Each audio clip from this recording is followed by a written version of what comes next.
তো খুরশেদ আলম কাসিমি সাহেব আর জুনায়েদ আল্লাহিব সাহেব বিকেলে আসরের পরে হেফাজতে সব নেতারা একখানো হইয়া দোয়া হইতো একটা, মানে রুমে রুমে থাকি একখানো বলতে আপনারা মনে করেন না যে মনে হয় মাডো, হ্যাঁ এইরকম সুযোগ নাই, কাছাকাছি রুমের মধ্যে থাকিয়া দোয়া হইতো আসরের পরে। হাই রে কি কান্দাকাটিটা করতো, মাশাল্লাহ। আল্লাহর কাছে কান্দা তো ভালো জিনিস, এক একজন একবারে রোনাজারি কইরা বিশাল ব্যাপার সেবা। তো জুনায়েদ আল্লাহিব সাহেব আর খুরশেদ আলম কাসিম সাহেব কইতো তুই কান্দোস না কে, মানে বিশেষ করে খুরশেদ আলম কাসিম সাহেব। তো জুনায়েদ আল্লাহিব সাহেব কইতো রফিকে বিয়ে করছে না তো কান্দো কে। সুবহানাল্লাহ, চিন্তা করতাম যে এই যে কলবে সালিম বা এই যে অন্তরের প্রশান্তি, এটা দেওয়ার মালিক কে? কারাগারের ভিতরে থাইকাও অন্তরের প্রশান্তি। ছেলে বিয়া হইছে জয়ের, জয়ের বউ গেছে গা। মেয়ে বিয়া দিছে পুতুল রে, সাইমা ওয়াজেদ পুতুল, পুতুলের জামাই গেছে গা। এখন এই বিড়ি এত ক্ষমতাসীন হওয়ার পরেও তার জামাই রওয়ান্ত পারে না, তার মেয়ের জামাই রওয়ান্ত পারে না, আবার ছেলের যে বউ আছেন হেটার অন্তরান কন্ত নাতিনাত করে কানলে এই নানি যত ক্ষমতাসীন থাক, এই দাদি যত ক্ষমতাসীন থাক, হের অন্তরে কি শান্তি আছে? খালেদ সাইফুল্লাহ ভাই কয় কয় রোহিত ভাই কন্ত দিই হেসছে শান্তি আমরা বেশি না, আমরা সরকারি লোক, জেল তাই ফাও খাই, জেল তাই ফাও খাই, সরকারিটা খাই। প্রিয় ভাইরা আমার, বন্ধুগণ আমার, এই যে অন্তরের প্রশান্তি, এটা দিতে পারেন একমাত্র কে? আরো জোরে বলেন কে?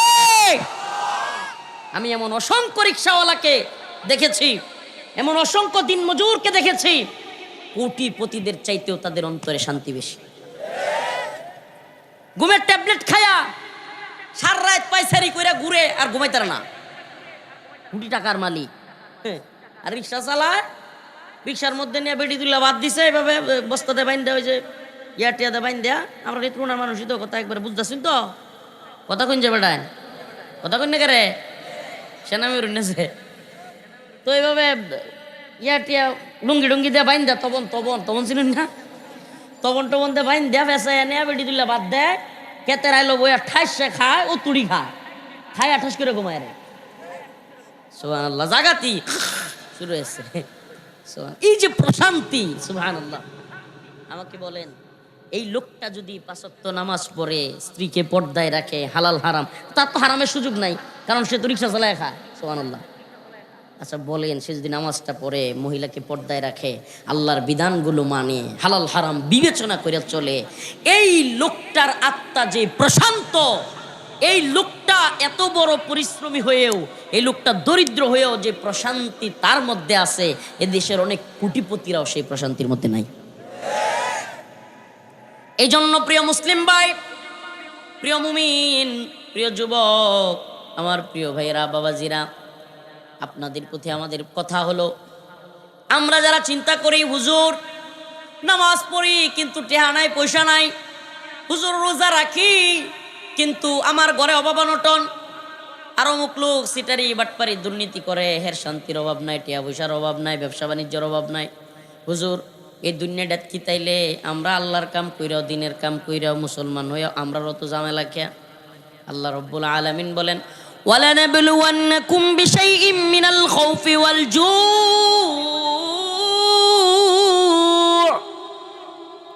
ওয়ালানাবলুওয়ান্নাকুম বিশাইইম মিনাল খাউফি ওয়াল জু'i ওয়া নাকসিম মিনাল আমওয়ালি ওয়াল আনফুসি ওয়াত তামারাত ওয়া বাশশিরিস সাবিরিন।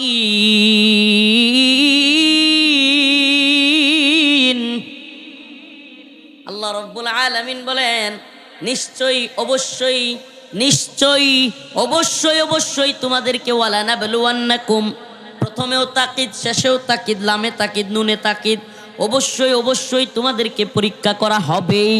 এটা কে কয়? আচ্ছা ছাত্ররা যদি কয় যে তোমরা বছরের শেষে পরীক্ষা দেওয়া লাগবেই, পরীক্ষার বিষয়বস্তু কি এটা, তাইলে তার পরীক্ষাটা সহজ না? আর যদি না জানায় যে কোন বিষয় পরীক্ষা হইব, কিচ্ছু জানি না, হঠাৎ করে কইতেছে 2026 সালের 5 ফেব্রুয়ারি তোমরা হঠাৎ করে কইতেছে স্কুলে সবার পরীক্ষা, সমানে প্রশ্ন দিতেছে, ওলামানের মাথা হলে যেত না? কথা কই না কে রে? আল্লাহ তাআলা এই জন্য পরীক্ষার ব্যাপারে বলে দিয়েছেন, অবশ্যই অবশ্যই তোমাদেরকে পরীক্ষা করা হবে, এবং সেই পরীক্ষা তোমাদেরকে করা হবে তোমাদের ঈমানের স্তর অনুযায়ী। কি অনুযায়ী? ঈমানের স্তর। সুবহানাল্লাহ। যারা আমল ভালো, যারা ঈমান ভালো, যারা আখলাক ভালো, সে বেশি বেশি পরীক্ষার মধ্যে পড়বে। প্রিয় ভাইরা আমার, বন্ধুগণ আমার, আমরা বেশি বেশি করে পরীক্ষায় পড়ব, তবে সবর করতে হবে। কি করতে হবে? আচ্ছা, আপনাদেরকে একটা ছোট্ট উদাহরণ দিই, সবরের লেভেলটা কি। সুবহানাল্লাহ, সাইরা দিব, বেশি রাত হয়ে গেছে, লম্বা সময় নিব না। ছোট্ট একটা উদাহরণ দেই। সবরের প্রতিযোগিতা, ইসবিরু ওয়াসাবিরু ওয়ারাবিতু, আল্লাহ পাক কোরআনে কারীমের মধ্যে বলছেন যে তোমরা সবরের প্রতিযোগিতা করো, ধৈর্যের প্রতিযোগিতা করো। সুবহানাল্লাহ, মুমিনের ধৈর্য তো এমন লেভেলের থাকবে। আমি কারাগারে থাকতে আফগান মুজাহিদদের কাছে এমনও গল্প শুনেছি, আফগান মুজাহিদ যারা আফগানিস্তানে জিহাদ করেছে, তাদের কাছে এমনও বক্তব্য শুনেছি যে হুজুর কি বলবো, তুরাবোরা পাহাড়ের ভিতরে কিংবা বিভিন্ন পাহাড়ে আফগানে যখন আমেরিকা একের পর এক বোম্বিং করতো, স্ট্রাইক, বিভিন্ন বোম ফেলতো বিমান থেকে, আমরা বিভিন্ন পাহাড়ের ভিতরে লুকাইতাম। ওখানে দিনের পর দিন চলে যাইতো, খাবার পাওয়া যাইতো না। সুবহানাল্লাহ। কিন্তু ওই পচা রুটি, 2-3 দিনের পচা রুটি খাই আমরা থাকতাম, এরপরও পেটে অসুখ হইতো না, ঝর্ণার পানি খায়া বাঁচতাম। প্রিয় ভাইরা আমার, ওই লোকগুলোর ব্যাপারে বলা হয়েছে, ওয়ালা তাকুলু লিমান ইউকতালু ফি সাবিলিল্লাহি আমওয়াত বাল আহইয়া ওয়ালাকিন লা তাশউরুন। যাদের উপর পরীক্ষা করা হয় কিন্তু তারা আল্লাহর উপর অটল অবিচল থাকে, সবর করে, এক সময় তাদেরকে শহীদ করে দেওয়া হয়, এক সময় তাদেরকে কাফের মুশরিকেরা হত্যা করে, সেই ব্যক্তি আল্লাহর জান্নাতে চলে যায়। হাদিসের মধ্যে আসছে, মুমিন যখন দ্বীনের জন্য জীবন দেয়, মুমিন যখন নিজের জীবনকে কুরবানি করে, এই দুনিয়ার মানুষ তাকে যদিও ব্যর্থ মনে করে, এই দুনিয়ার মানুষ মনে করে সে তো সফলতা পায় নাই, কিন্তু আল্লাহর রাসূল বলেন, আল্লাহ রাব্বুল আলামিন বলেন কোরআনে কারীমের মধ্যে, ওয়ালা তাকুলু লিমান ইউকতালু ফি সাবিলিল্লাহি আমওয়াত, তোমরা তাকে মৃত বলিও না।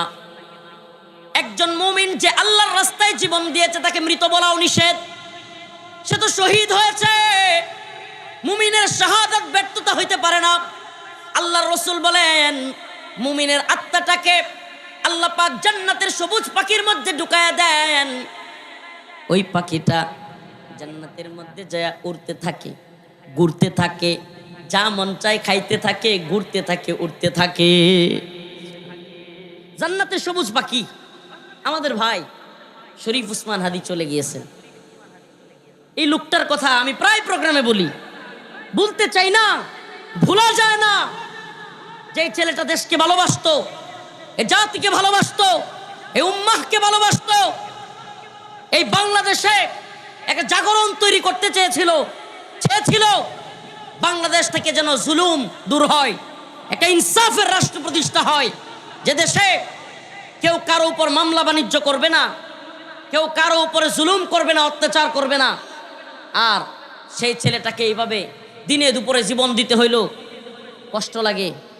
আশ্চর্যের বিষয়, আমাদের যেই বোন শহীদ শরীফ উসমান হাদির স্ত্রী, আহলিয়া ওয়াইফ, যেই মহিলাটা, আমি নিজে ছিলাম ওই দিন যেদিন শরীফ উসমান হাদি ভাইকে শুট করা হয়, শুক্রবার সন্ধ্যার পরেই আমি হসপিটালে ছিলাম, বাইরের পাশে একেবারে ভিতরেও ঢুকছিলাম।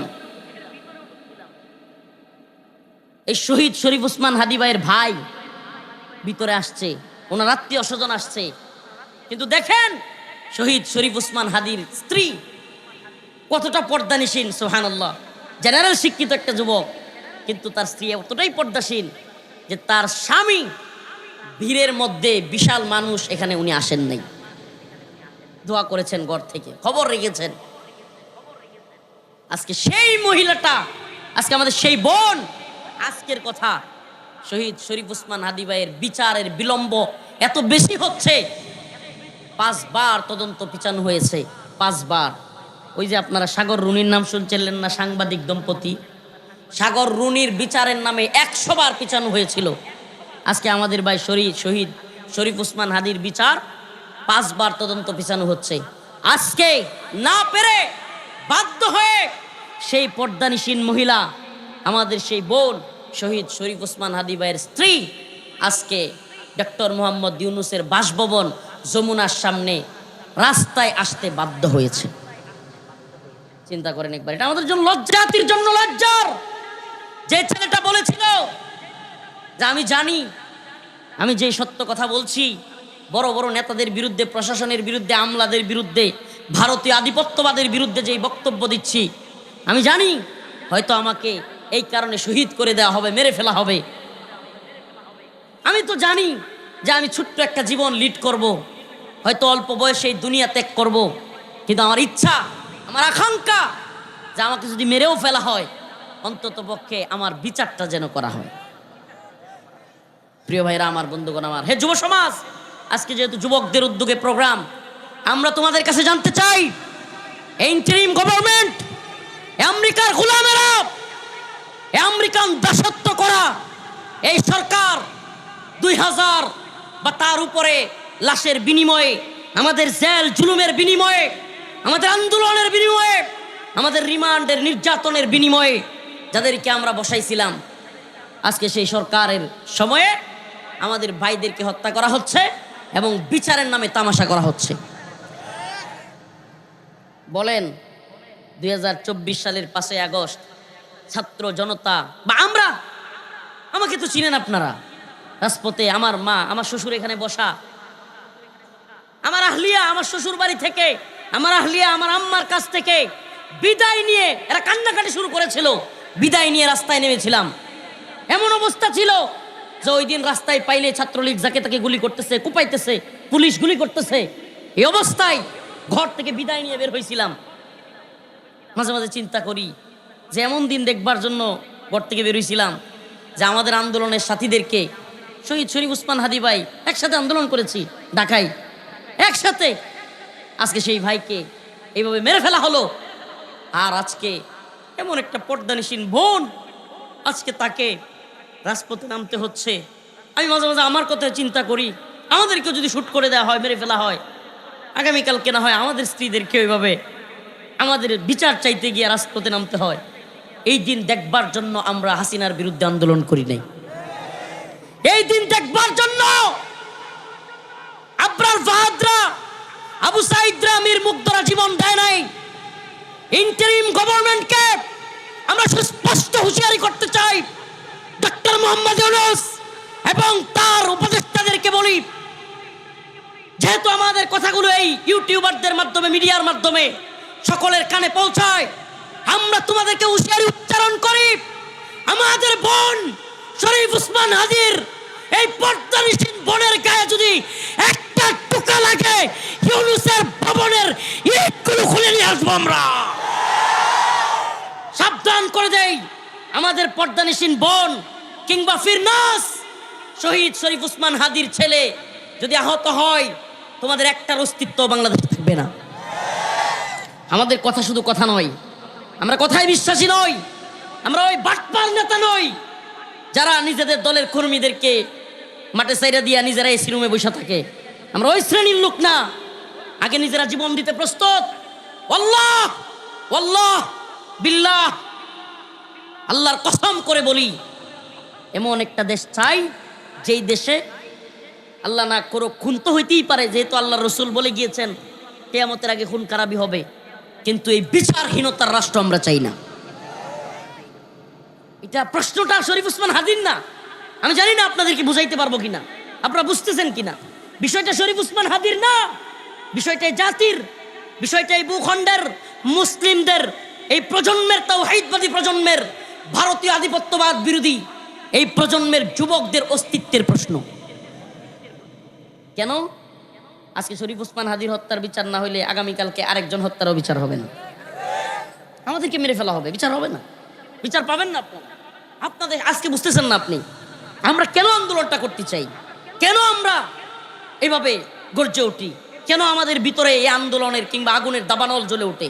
একটাই কারণ, কারণ আপনি চিন্তা করতেছেন না, আমাদেরকে তো চিন্তা করতে হয়। আমরা দেখতেছি যে আমরা হাসিনার যে জুলুমের সময় দেখেছিলাম, সেম ভাবে আগেও খুনের বিচার হইতো না আওয়ামী লীগের লোক হইলে, এখনো খুন হচ্ছে, বিচার হচ্ছে না।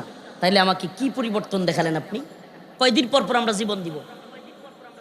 কয়দিন পর পর আমাদের ছাত্র জনতা জীবন দিবে? জীবন দিবে পোলাপান, আর ক্ষমতার জন্য নিজেরা পারাপারি করবে, খায়াসাত পূরণ করবার জন্য নিজেরা ব্যস্ত থাকবে। আমরা এরকম একটা দেশ চাই না, যেই দেশে যেই খুন হোক, পুলিশের লোক খুন হোক, সাধারণ কর্মী খুন হোক, রাজনৈতিক নেতৃবৃন্দ খুন হোক, যদি খুন হয় খুনের বিচার হইতে হবে। 6 ঘন্টার মধ্যে খুনি পালায়া যায়। একবার চিন্তা করেন তো, আপনার সন্তানকে মাইরা খুনি 6 ঘন্টার মধ্যে ভারত পালায়া গেছে, কথাটা শুনলে আপনার অন্তরে কিরম লাগতো? ব্যর্থ এই সরকার, এই ব্যর্থতার দায় অবশ্যই তাদেরকে নিতে হবে। আমি উম্মার যুব সমাজকে বলি, নেত্রকোনার যুব সমাজকে বলি, প্রিয় ভাইরা আমার, আপনাদেরকে বলি, আমি কোনো এই দল ওই দল করি না, আমি গণতন্ত্র বিরোধী একজন মানুষ। কারণ কোরআনের কথা হলো সমস্ত ক্ষমতার মালিক আল্লাহ, আর যেই গণতন্ত্রের ভিত্তি, যেই গণতন্ত্রের সংবিধানে লেখা সমস্ত ক্ষমতার মালিক জনগণ, এই ক্ষমতা, এই গণতন্ত্র, এই গণতন্ত্রের পূজা কোনো মুসলমান করতে পারে না। অথবা আমার কোনো এই দল আর ওই দলের পক্ষে বিপক্ষে, বা এই দলের পক্ষে বলবো সাফাই গাইবো, এরকম কোনো লোক আমি না। আপনাদেরকে বলে যাই, এই যুব সমাজকে বলে যাই, আমি নেত্রকোনা সন্তান হিসেবে আপনাদেরকে বলি, যদি আমরা এই শরীফ ওসমান হাদী ভাইয়ের বিচারের দাবিতে সারা দেশের 64 জেলায় আন্দোলন গড়ে তুলতে না পারি, আপনাদেরকে বলি আমাদের দেশ আবারও ওই খুনের সংস্কৃতিতে ফিরবে, যে সংস্কৃতিতে গেলে কোনো খুনের বিচার আমরা পাবো না। আমাদেরকে আগে ভাগে বলতে হয়, হিন্দুত্ববাদী ভারতের গোলামি। আজকে দেখেন, আপনারা তো সচেতন মানুষ, নেত্রকোনার মানুষ, শহরের মানুষ, আমি আশা করি অনলাইনে ইউটিউব, ফেসবুক বা বিভিন্ন মাধ্যমে খবরাখবর দেখেন। আপনারা শুনেছেন মার্কিন বিচার বিভাগ থেকে কিছু নথি লিক হয়েছে। নথি কি লিক হয়েছে? নথি, বিচার বিভাগ থেকে কিছু নথি, বিচারের একটা লোকের, ওই লোকের নথিতে পাওয়া গেছে যে মার্কিন প্রেসিডেন্ট ডোনাল্ড ট্রাম্প সহ, নরেন্দ্র মোদী সহ পৃথিবীর অনেক বড় বড় হুমরা সুমরা, মিলিয়নার বিলিয়নার, যেগুলো অনেক টাকার মালিক, যেগুলো অনেক পয়সার মালিক, কিংবা অনেক প্রভাবশালী ক্ষমতাশালী, ওই ক্ষমতাশালীরা একটা দ্বীপের মধ্যে ছোট ছোট বাচ্চা মেয়েদেরকে নিয়ে দর্শন করে। নাউজুবিল্লাহ বলবেন না, নামটা খেয়াল আসতেছে না ওই লোকটা, হ্যাঁ, এপস্টিন ফাইলস, যেটা ভাইরাল হয়েছে, যেটা লিক হয়েছে আমেরিকায়। মাশাআল্লাহ, খবরাখবর রাখতে হবে। এই এপস্টিন ফাইলে আসছে পৃথিবীর এই তথাকথিত বড় বড় নেতারা, ওই এপস্টিন একটা লোকের নাম, সে একটা দ্বীপ কিনছে, ওই দ্বীপের মধ্যে পৃথিবীর বিভিন্ন জায়গা থেকে কিডন্যাপ করে করে মেয়ে শিশুদেরকে, বাচ্চাদেরকে দৌড়া দৌড়া ওই দ্বীপের মধ্যে নিয়ে যায়। নিয়ে যাওয়ার পরে পৃথিবীর বড় বড় মিলিয়নার বিলিয়নার যেগুলো আছে, বিশাল বড় বড় কোটিপতি, বিশাল ডলারের মালিক, ওই ইলন মাস্ক, এরপরে পৃথিবীর সবচাইতে আরো ধনী যেগুলো আছে, এগুলো সবগুলো ওখানে নেয়। ওরা ওই ছোট ছোট মেয়েদেরকে সংঘবদ্ধভাবে দর্শন করে। নাউজুবিল্লাহ বলবেন না, সংঘবদ্ধভাবে। তাহলে আমার জানতে মনে চায়, আজকে বাংলাদেশে যেগুলো টিপ টিপ, একটু টিপ পড়লেই এক পুলিশ অফিসারের চাকরি চলে যায়, একটা টিপ কাণ্ডে নেরিবাদীরা আরে লাফালাফি ফালাফালি। এই যে মনে করেন যে এরা যখন টিপ পড়ছে, এক মহিলা গায়ে পাড়া দিয়ে ঝগড়া করছে, অযথায় এক পুলিশ অফিসারের চাকরি চলে গেছে। আপনাদের ভুলে গেছেন এগুলা? মনে আছে টিপ কাণ্ডে এক পুলিশ নিয়ে কি হয়েছিল? এই যে মুখ এখান থেকে কান পর্যন্ত, হ্যাঁ এই গেল গেল, নারী অধিকার গেল, সংখ্যালঘু নির্যাতন শুরু হয়ে গেল, এই একবারে সব গেল গেল। এখন আমেরিকার প্রেসিডেন্ট সহ ভারতের প্রধানমন্ত্রী Modi, Elon Musk, Bill Gates, এগুলা সবগুলো যে ছোট ছোট বাচ্চা মেয়েদেরকে সংঘবদ্ধভাবে দর্শন করতেছে। নাউজুবিল্লাহ, শুধু দর্শন না, এই নথি থেকে পাওয়া গেছে ভুক্তভোগী যারা মেয়েরা, এদের বক্তব্য হয়েছে যে এই দ্বীপে এমনও মেয়েদেরকে, বাচ্চা মেয়ে 11-12 বছরের বয়স, সংঘবদ্ধ দর্শন করে পেটের ভিতরে বাচ্চা দেওয়া হয়। নাউজুবিল্লাহ, এরপরে ওই বাচ্চাকে পেট অপারেশন করে ছোট বাচ্চাকে বের কইরা ওই ছোট বাচ্চার যে ব্রণ আছে, ওই ব্রণটাকে কাইটা স্যুপ বানায় খায় ফেলে। কল্পনাও করা যায়? বলুন হুজুর, এটা রেফারেন্স কি, দলিল কি? আরে ভাই, মার্কিন নথি থেকে ফাঁস হয়েছে, মার্কিন বিচার বিভাগের থেকে। এই এপস্টিন সে ভিডিও করে করে রাখছে, অনেক ভিডিও ছবিও আছে। এরা যে জঘন্য কাজ করতো, ওই এফস্টিন নামক লোকটা গোপনে ভিডিও করতো। কেন? কারণ সে জানতো যে আমি যে জঘন্য কাজ করতেছি, একদিন যদি আমি ধরা খাইয়া যাই তাইলে তো আমারে মেরে ফেলবে। তাহলে বড় বড় নেতারা যে এসে এসে কাজ করতেছে, এগুলো ভিডিও করে রাখি। বাংলাদেশের একটা উদাহরণ দিলে বুঝবেন। পাপিয়া নামের এক মহিলার নাম শুনছিলেন, 2021 সালের দিকে গ্রেফতার হয়েছিল। এই পাপিয়ার একটা হোটেল ছিল, বাড়ি ছিল। ওই বাড়িতে বাংলাদেশের আওয়ামী লীগের বড় বড় নেতারা গিয়া ওই হোটেলের মধ্যে নাউজুবিল্লাহ খারাপ মেয়েদেরকে আইনা সে রাখতো। ওই মডেল, নায়িকা, এগুলোর গায়িকা, এগুলোর রাখতো। পাপিয়া টাকা পয়সা দিয়া এদেরকে গায়িকা বানাবে, নায়িকা বানাবে বইলা। আর ওখানে বড় বড় নেতারা ওখানে যাইতো। আর পাপিয়া গোপনে ক্যামেরা রাইকা এগুলার ভিডিও করে রেখে দিত। শুনছি আর কি, মিডিয়া নিউজ কিছু তো ফ্লাশ হয়েছে। কাদের কাকুর কিছু ভিডিও ছিল, ওবায়দুল কাদেরের। তো প্রিয় ভাইরা আমার, এই পাপিয়ার মতোই অপকর্ম যারা করে তারা কিন্তু কিছু প্রমাণও রাখে। কেন? কারণ নিজে যদি ধরা খাওয়া যায় বাসন তো লাগবো, ব্ল্যাকমেল কইরা।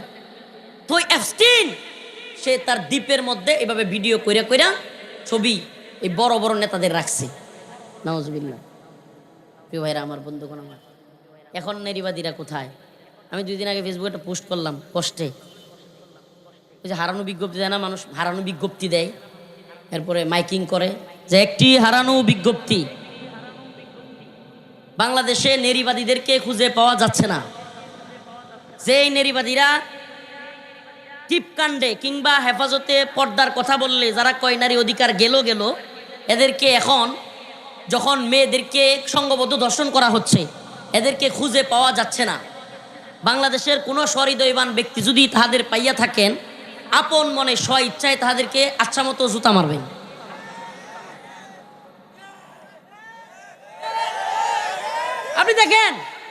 আপনি দেখেন শত শত ছোট ছোট বাচ্চাদেরকে ধরে ধরে ধর্ষণ করতেছে মেয়েদেরকে। এখন এদের কারো ফেসবুক পোস্ট নাই। কেন? তাদের আব্বা নরেন্দ্র মোদীর নাম আসছে, তাদের এব্বো আমেরিকার প্রেসিডেন্ট ডোনাল্ড ট্রাম্পের নাম আসছে। এখন তাদের বাপ শয়তানের দলের এই নারীবাদী, এদেরকে কি বলবো? কাতি মাসে যদি পাগল হয় না, ভন্ডার দল খুঁজবে খালি। এখন যদি শুনতেন খালি যে এফস্টিন ফাইলে, আমেরিকার ওই ফাইলে একজন তালেবান মোল্লার নাম আছে, হ্যাঁ আই দেখছো মোল্লারা কত খারাপ, হ্যাঁ আগেই বলছিলাম। দেখতেন যে একবারে এইগুলা এই যে গর্ত থেকে মাথা বাইর করে দিয়ে আগ কইরা এদেশের মিডিয়ায় প্রথম অন্ধকার, ডেইলি স্টার, আরো যতগুলো আছে, এই 71-এর চেতনা, ট্যাবলেট বিক্রি, আরো যত চ্যানেল আছে, সবগুলো মিলে এক করে লাগতো। এই গেল গেল, এই দেখো ইসলামের নামে, শরিয়ার নামে এই হুজুররা কি করতেছে, বলতো কি বলতো না? আর আজকে মিডিয়ার লাইভ টেলিকাস্ট নাই, এই বন্ডদের কোনো বিবৃতি নাই, বক্তব্য নাই। প্রিয় ভাইরা আমার, বন্ধুগণ আমার, কেন? এরা হলো এক চোখা দাজ্জাল। এরা এক চোখা দাজ্জাল। এরা পৃথিবীকে দেখায় আমরা বিরাট ক্ষমতাশীল, সবকিছু আমাদের অধীনস্থ, সবকিছু আমাদের হাতে, সুবহানাল্লাহ। কিন্তু যারা আল্লাহকে বিশ্বাস করে, এরা এই দাজ্জালদের, এই পৃথিবীর তথাকথিত ক্ষমতাসীনদের পরোয়া করে না। এত ক্ষমতা ভেনেজুয়েলার প্রেসিডেন্টে টুক করে ধরে নিয়ে আসে, পারলে আফগানিস্তান থেকে তালেবানদেরকে ধরে নিয়ে যাক। মায়ের ঠেলার নাম বাবাজি। 2001 সালে শুরু হয়েছিল, 21 সালে আয়সা জি হুজুর সাইরা দেমা কান্দা বসি, আর যুদ্ধ করবো না আমরা, সাইরা দেন। কাতারে গিয়া দোহা চুক্তি কইরা তারপরে এখান থেকে বিদায় নিছে। কথা বলেন না? আমেরিকা কাতারে দোহা চুক্তি কইরা প্রথমে কি করে ঢুকছিল? তালেবানরা হলো জঙ্গি, সন্ত্রাসী, মৌলবাদী, উগ্রবাদী, এদেরকে আমরা নিশ্চিহ্ন করে দিব, আফগানকে জাতিকে মিশায় দিব, মাটির সাথে শেষ করে দিব। এখন 20 বছর যুদ্ধ করার পরে আমেরিকান সেনাবাহিনী কয় কি সর্বনাশ, ডলারের লাগিয়া, টাকার লাগিয়া, সুখে শান্তিতে থাকবার লাগি যুদ্ধ করতে আইলাম, এখন আয়া দেহি কিরি পরিবারের কাছেও যাইতে পারি না, স্ত্রীর কাছেও যাইতে পারি না, সন্তানের কাছেও যাইতে পারি না। 20 বছর ধরে যুদ্ধ যে লাগছে আর সারে না, এই তালেবানরাও সারে না, কেমনে যামু? এরা আইছিল ডলারের লেগিয়া, এরা তো জানে মরলে এদের বেহেস্ত দুজক কিচ্ছু নাই, এরা চিন্তা করে যে মরলেই শেষ। এখন মুমিন মুসলমানরা, তালেবান যোদ্ধারা তো পাহাড়ের ভিতরে, সুবহানাল্লাহ, আমি নিজে শুনছি আফগান মুজাহিদরা পাহাড়ের ভিতরে রুটি খাইতো, 2-3 দিনের পচা রুটি। কয় হুজুর তাও খাইছি, একবারে নিজের মুখে শুনছি, কয় তাও খাইছি, আল্লাহর কুদরত, বিসমিল্লাহ কয়ে খাইছি, পেটে অসুখ হয় না। তারা পাহাড়ের ভিতরে থেকে এবার যুদ্ধ করছে। আর আমেরিকান সৈন্যরা ব্রিটেন, ফ্রান্স, জার্মানি, এরপরে ইতালি, এগুলো যে নেটো জুটের সৈন্য আসছিল, এগুলা সব পাগল হয়ে গেছে গা। হাইরি বউয়ের কাছেও যাইতে পারি না, বাচ্চার কাছেও যাইতে পারি না, এই ডলার দিয়ে কর্ম কি, পাগল হয়ে গেছে গা। অনেকগুলো পাগল, পুরা গুরতুর পাগল হয়ে গেছে। মিডিয়ায় আসে না এগুলা। ওইদিকে পরিবারের লোকেরা, হাজার হাজার লোকেরা, সেনাবাহিনীর যারা বাবা মা পরিবার, এরা আমেরিকা আন্দোলনে নাইমা পড়ছে। হ্যাঁ, আমাদের সন্তানদেরকে আইনা দাও, আমাদের যুদ্ধের দরকার নাই। এদিকেও ঠেলা, ওইদিকেও ঠেলা, সাইরা দেমা কান্দাবাসি। এখন তালেবানরে কানাকানি গিয়া কয়, তোমরা জঙ্গিও না, মৌলবাদীও না, তোমরা হইলা ফ্রিডম ফাইটার, স্বাধীনতা যোদ্ধা। কি কয়? তোমরা ফ্রিডম ফাইটার, তোমরা স্বাধীনতা যোদ্ধা, আমাদেরকে সাইরা দাও অন্তত। যে আমরা যদি এখন এমনি এমনি পালায়া যায়, পৃথিবী দেখবে হাইরে আমেরিকা এইভাবে পালায়া গেল, তাইলে আমরা পালানোর একটা সুযোগ করে দাও। কি, আসো আমরা একটা চুক্তিতে আবদ্ধ হই।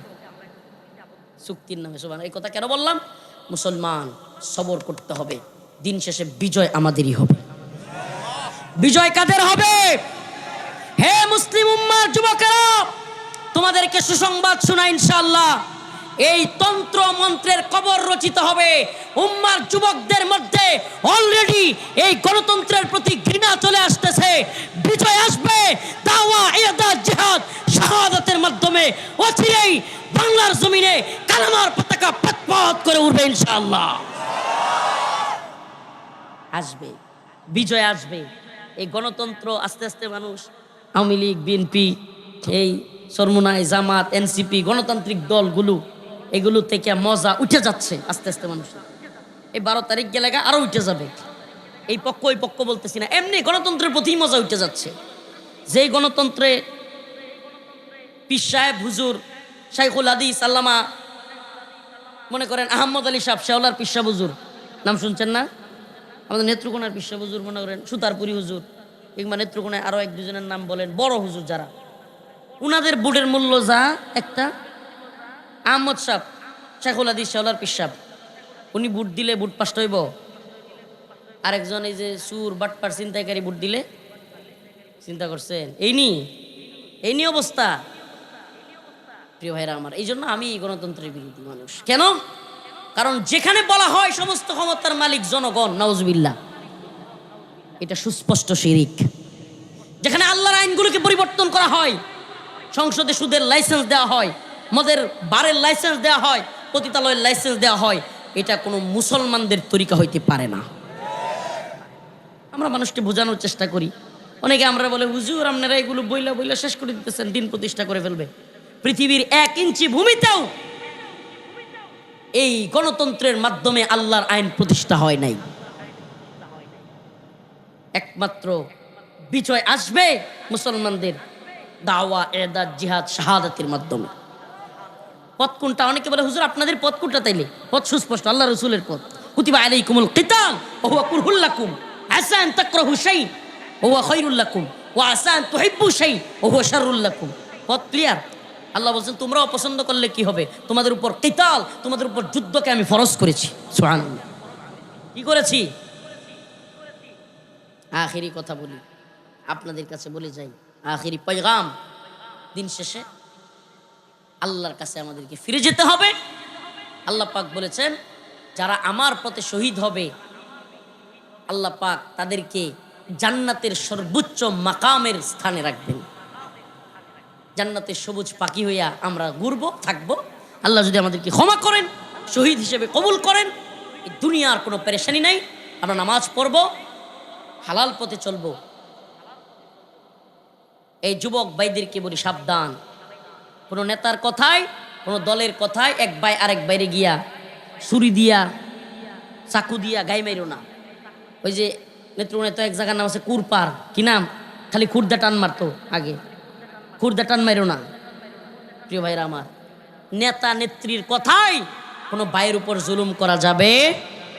দিন শেষে আল্লাহর কাছে ফিরে যেতে হবে। আল্লাহ পাক আমাদের সবাইকে 5 ওয়াক্ত নামাজ পড়ার তৌফিক দান করুক। মাদক মুক্ত সমাজ, মাদক মুক্ত সমাজ গড়ার তৌফিক দান করুক। আল্লাহ তাআলা আমাদের সবাইকে কিশোর গ্যাং মুক্ত সমাজ গড়ার তৌফিক দান করুক। এই যে জেলখানা থেকে বের হওয়ার পরেও বর্ষিকোরা এক মাহফিলে কি জঘন্য কাহিনী করেছিল প্রশাসন। আমি দেখতেছি বর্ষিকোরার লোকেরাও আসছে। তো মামুন ভাই, ওনার বাড়ির পাশে দাওয়াত ছিল, আসলে এই প্রোগ্রামের ওনারা আমারে গত বছর খুব চেষ্টা করছিল আনার জন্য, ব্যস্ত শিডিউলের কারণে দিতে পারি নাই। কিন্তু আমি এটা বলছি ইনশাআল্লাহ বর্ষিকুরার ওই প্রোগ্রাম ওনারা যদি আগামীতে করে ইনশাআল্লাহ আমি উপস্থিত থাকব, আসবো ইনশাআল্লাহ, ওনারা যদি আমারে খুঁজে। কিন্তু কেন বলছি কথাগুলো, ওই দিন একটু দোয়া করার কথা বলা হয়েছিল, দোয়াটা পর্যন্ত করতে দেয়া হয় নাই। আল্লাহ তাআলা জালেমদেরকে ছাড় দেন কিন্তু ছেড়ে দেন না। আল্লাহ জালেমদেরকে ছাড় দেন, কি করেন? ছাড় দেন কিন্তু ছেড়ে দেন। সুবহানাল্লাহ। ওই জালেমরা যারা ক্ষমতার মুহে, দাম্ভিকতায়, অহংকারে, ক্ষমতার দাম্ভিকতায় জুলুম করেছিল আলেমদের উপরে, আল্লাহ পাক আলেমদের সম্মান বাড়িয়ে দিয়েছেন। যাদেরকে তারা গরুর রশি, যাদেরকে তারা টেনে হিচড়ে নিয়ে যেত, আজকে আল্লাহ রাব্বুল আলামিন সেই সমস্ত আলেমদেরকে লক্ষ লক্ষ মানুষের ভালোবাসার পাত্র বানিয়ে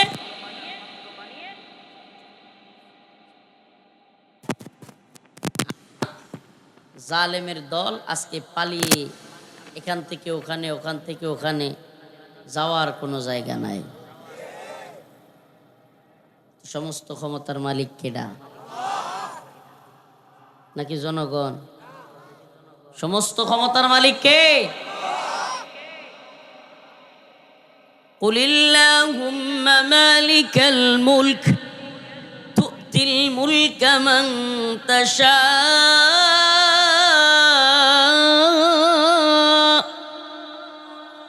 ওয়া তানজিউল মুলকা মিম্মান তাশা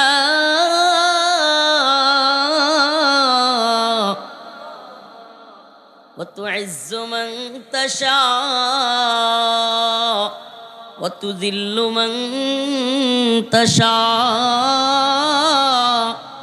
بيدك الخير إنك على كل شيء قدير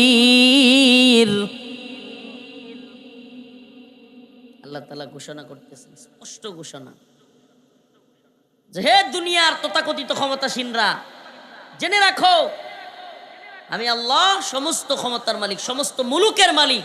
তাবারাকাল্লাযী বিয়াদিহিল মুলক ওয়া হুয়া আলা কুল্লি শাইইন কাদির, হুয়াল আউয়াল ওয়াল আখির ওয়াল যাহির ওয়াল বাতিন ওয়া হুয়া আলা কুল্লি শাইইন কাদির। আল্লাহু লা ইলাহা ইল্লা হুয়াল হাইয়ুল কাইয়্যুম লা তাখুযুহু সিনাতু ওয়ালা নাওম লাহু মা ফিস সামাওয়াতি ওয়া মা ফিল আরদ। আল্লাহ তাআলা তার বরত্বের কথা বিভিন্ন আয়াতের মধ্যে বলেছেন। সমস্ত ক্ষমতার মালিক, মুলুকের মালিক, সব কিছুর মালিক, সমস্ত শাইয়ের মালিক, ইজ্জতের মালিক, লাঞ্ছনা দেওয়ার মালিক, রিজিকের মালিক, সব কিছুর মালিক এক। তাইলে আমরা ভয় করলেও কারে ভয় করব? এই মিডিয়া ওই দিনের ঘটনা তো সবটা প্রচার করতে পারে নাই। বর্ষিকুরায় পাবলিক যেই খেপা খেপছিল, মিডিয়া কিন্তু খালি শুরুরটা দেখছে যে মাইক টান দেওয়া, পিছন থেকে পাবলিক যে বাঁশ দিয়া পুলিশরে বাড়ি দিতেছে এটা আর দেখছে না। এটা তো আমরাই দেখছি। কথা বুঝছেন? আমি যদি খালি মাইক হের কাছ থেকে নিয়ে শেষে কি কয় জানেন? কানাকানি ওসি লুৎপর নামাছিল, আল্লাহ এর হেদায়েত দান করুক। কানাকানি কয় কি জানেন? জন বুঝছে যে পরিস্থিতি তো বেগতিক, মানুষ পাবলিক খেপছে, হুজুর এখন একটু আমনে কথা কোন, শান্ত করেন। খেয়াল থাকার কথা আপনাদের। পরে আমি মাইক নিয়ে বলছিলাম যে কেউ হট্টগোল করবেন না, এখন যারা পুলিশের উপর ছড়াও হবেন তারা আমাদের লোক না, এটাও বলছিলাম। কেন? আজকে বলি আপনাদেরকে কাছে পাইছি তো মনের কথা কিছু বলে ফেলি। আমি আল্লাহর বান্দা, আস্তাগফিরুল্লাহ, আল্লাহ মাফ করুক, আমি ছোট মানুষ হইতে পারি, আমি যেই তেরার তেরা, আমি জীবনেও ছাড়তাম না। ওই দিন যেই কাহিনী হেরা করছিল, ছাড়ছি কি লেগা জানেন? ওই সময় শাইখুল হাদিস আল্লামা মামুনুল হক, মুফতি মনির কাসেমি দামাত বারকাতুহু, মুফতি আমির হামজা সহ অনেক ওলামায়ে কেরাম তখনও জেলে ছিল। আমি চিন্তা করছি আজকে যদি এনো মারি আমার হয়তো জেলে নিবে, আর হুজুর আর একটাও ছাড়তো না। কথাটা বুঝেন নাই? যে আজকে যদি আমি পাবলিক নিয়া তাদের উপর ছড়াও হই, এরা বলবে সরকারের উচ্চ পদস্থ গোয়েন্দা সংস্থার কাছে রিপোর্ট দেবে যে ছোটো একটা যে ছাড়ছেন এটাই তো অবস্থা বেগতিক করে ফেলতেছে, আর সারা যাবে না। তখন অন্য উলামায়ে কেরাম আটকা পড়ে যাইতে পারে, এই জন্য আমরা নমনীয় ছিলাম। কিন্তু বাস্তবতা হলো 5 আগস্ট পরবর্তী সময়েও আমাকে অনেক পোলাপাইন বলতো, হুজুর কলমাকান্দা আছে, এটা ধরে লাই। পোলাপানে আমার বোন দিত, অনেক পোলাপানি, হুজুর এই ওসি কলমাকান্দা আছে। 5 আগস্টের পরে ওসিদের অবস্থা এমন ছিল যে কাপড় চোপড় ব্যাগে কইরা, মানে পুলিশের পোশাক ব্যাগে কইরা লইয়া পরে বাজারে হাঁটতো, রাস্তাঘাটে হাঁটতো। এগুলো ভুলে যায় না আপনারা? তাদের জুলুমের কারণেই তাদের পরিণতি এতটাই খারাপ দিকে গেছিল যে তাদের পোশাক পাল্টাইতে হয়েছে। যারা জুলুম করে নাই, ভালো মানুষ, তারা তো ভালো থাকছে। মানুষ ভালোবাসে, মোহাব্বত করে। আজকেও আপনাদেরকে বলি, আমার পূর্বদলা থানার ওসি বলতে হচ্ছে নুরে আলম সাহেব আমাদের এখানে ছিল দীর্ঘদিন। আজকেও আমার ফোন দিছে, কয় হুজুর আমি শেরপুর আছি, দোয়া চাই, শেরপুরে আসলে ঘুরে যাবেন। আমি অবাক হয়ে গেছি, কোনো কারণ নাই, এমনিতেই ফোন দিচ্ছে। ভালো মানুষও আছে, নাই যে এমন না, তো ভালো মানুষও আছে। আলেমুল আমাদেরকে মোহাব্বত করে, সম্মান করে। হ্যাঁ, তো 8 মাস 9 মাস ছিল আমার এলাকায় পূর্বদলায়, শেরপুরে চলে গেছে, এখনো ফোন দিচ্ছে। তাইলে এমনকি আওয়ামী আমলেও এমনও ওসি আমি পাইছি, ওসি রাশেদুল সাহেব, এদের কথা বলতে হয়। যখন নেত্রকোনায় কোনো প্রোগ্রাম করতে পারি না, এই আল্লাহর বান্দা এসপি সাহেবকে বুঝায়া আমার মাদ্রাসার প্রোগ্রাম, অনেক বড় প্রোগ্রাম হয়েছে, অনেক বড় বড় আলেমরা আসছে, আপনারা হয়তো কেউ কেউ গেছিলেন। ওই প্রোগ্রামের অনুমোদন উনি নিজে আইনা দিছে, ওসি রাশিদুল সাহেব। ভালো মানুষের ভালোটাও তো বলতে হবে। আর যারা জঘন্য করেছে, আল্লাহ তাদেরকে উপযুক্ত শাস্তি দিয়েছে। এই জন্য ক্ষমতা পাইলেই জুলুম করা যাবে, এটা শুধু এই পক্ষ আর ওই পক্ষ না, যেই দলের লোকই করুক, যেই পক্ষের লোকই করুক, আল্লাহ পাক জালেমদেরকে ছাড় দেন, কিন্তু ছেড়ে দেন না। আল্লাহ পাক গাফেল না, ওয়ালা তাহসাবান্নাল্লাহা গাফিলান আম্মা ইয়ামালুজ জালিমুন। আল্লাহ পাককে যেন জালেমরা গাফেল মনে না করে। লা তাখুযুহু সিনাতু ওয়ালা নাউম। আরে আল্লাহ তো ঘুমান না, সুবহানাল্লাহ। তিনি সামিউ, তিনি আলিম, তিনি হাফিজ, তিনি বাসির, তিনি সব কিছু দেখেন, শুনেন, জানেন, সুবহানাল্লাহ। তারপরে আল্লাহ ছাড় দেন, বাড়তে থাক, বাড়তে থাক। গুড়ি দেখেন না, পোলাপানে গুড়ি যারা উড়ায়, আস্তে আস্তে ডিল দেয়, ডিল দেয়, ডিল দেয়, দেখতে দেখতে দেখতে দেখতে দেখতে দেখতে গুড়ি যখন মনে করে আরে আমি তো মুক্ত বাতাসে উঠতেছি, আমারে আর কেউ পাবে না, হুট করে বিকেল হয়ে যায়, সন্ধ্যা হয়ে যায়, নাটাই ধরে টান দেয়। ঠিকই ঠিক না? তা আল্লাহ পাকের সুন্নাটাও এমন যে আল্লাহ পাক একটা সময় পর্যন্ত জালেমদেরকে উঠতে দেন, মনে করান যে তুই সব ক্ষমতার মালিক, তুই ক যে আমি অমুকের বেটি, আমি পালাবো না, তুই ক তুই অমুক মন্ত্রী, তুই ক পালাবো না, কইতে থাক, বলতে থাক। আল্লাহ বলে বলতে থাক, আমি ফেরাউনকে ধরেছি, আমি নমরুদকে ধরেছি, আমি পৃথিবীর সবচাইতে বড় দাম্ভিক রাজা বাদশাদেরকে ধরেছি। সেই আল্লাহ এখনো আছেন নাকি নাই? তাইলে এখন যদি কেউ জুলুম করে, আল্লাহ তারাও ছাড়বে? কালকের মাজলুম আজকে যদি জালেম হয়ে যায়, কালকের মাজলুম জামাত বলেন, বিএনপি বলেন, আমরা বলেন, হেফাজত বলেন, এনসিপি বলেন, গতকালকেই তো আওয়ামী লীগ আমলে, গতকালকে বলতেই তো কয়েকদিন আগে এই সবগুলো পক্ষ মাজলুম ছিল না? মাজলুম ছিল কি ছিল না? এখন যদি কেউ মানুষের উপর জুলুম শুরু করে, সেটা যেই পক্ষেরই লোক হোক, তাহলে আল্লাহ পাক তাদের পরিণতিও দেখাবেন না? প্রিয় ভাইরা আমার, যাক, এই বিষয়ে আলোচনা ছিল না, তবুও বললাম। আমার আজকের আলোচ্য বিষয়, ইয়া আইয়ুহাল্লাযীনা আমানুস্তাঈনু বিস-সাবরি ওয়াস-সালাহ ইন্নাল্লাহা মা'আস-সাবিরিন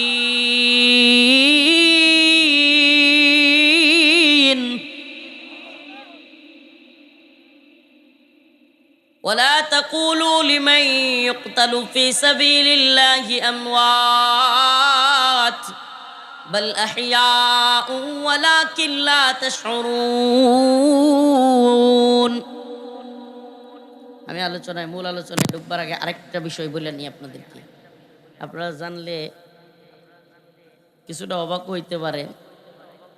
2026 সালের, মানে প্রত্যেক ওয়াজের সিজন থাকে না, আমরা দেশে তো ওই সেপ্টেম্বরের থেকে যে সিজন শুরু হয়, সেপ্টেম্বরের 15 পরের সেপ্টেম্বর, অক্টোবর, নভেম্বর, ডিসেম্বর, জানুয়ারি, ফেব্রুয়ারি চলতেই থাকে না? আমার আজ ছুটি, আলহামদুলিল্লাহ। মানে আজকের এই সব আমার শেষ সবাই সিজনের। এটা কি জানেন আপনারা? জানেন না, আমি কয়ে দিলাম। শেষ মাহফিল, মানে এখন আর রমজান পর্যন্ত কোনো মাহফিল নাই, রমজানের মধ্যেও মাহফিল নাই, রমজানের ঈদের পরেও। ঈদের পরে মনে হয় যে 5-7 দিন পরে 1-2টা মাহফিল আছে।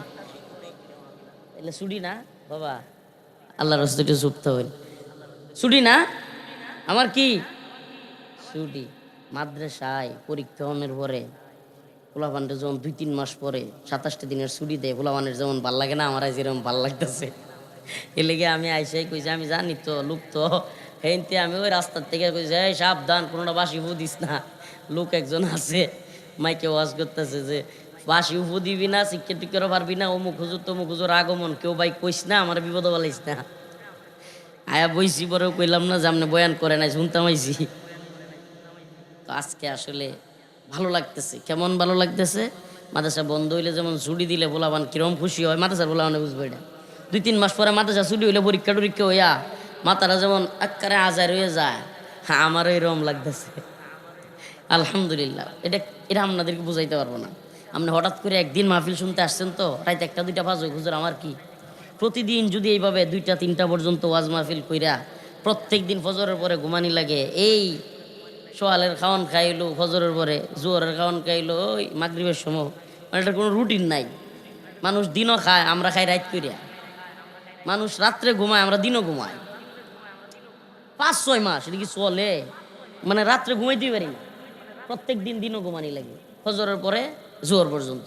তো এটা কি লিয়ে কইতেছি, আজকে শেষ মাহফিল, আমার শেষ বয়ান, এই সিজনের শেষ প্রোগ্রাম। আপনাদের কাছে কিছু কথা বলে যায়। যে আয়াতে কারিমা তিলাওয়াত করেছি, এখান থেকে মনের গভীর থেকে আজকে কয়েকটা কথা বলে যায়। নেত্রকোনাবাসী, আল্লাহ তাআলা আমাদেরকে আবারও একসাথে করলে করতেও পারেন। হায়াত মত আল্লাহর কাছে, কেডা কখন মারা যায় বলা যায়? বলা যায় না। হায়াত মত আল্লাহর হাতে। তো ইনশাআল্লাহ আল্লাহ তাআলা আবারও আমাদেরকে একত্রিত করুক, আমরা সেটাই চাই। দ্বীনের পক্ষে, ইসলামের পক্ষে, উম্মার পক্ষে কাজ করবার তৌফিক দান করুক, বলেন আমিন।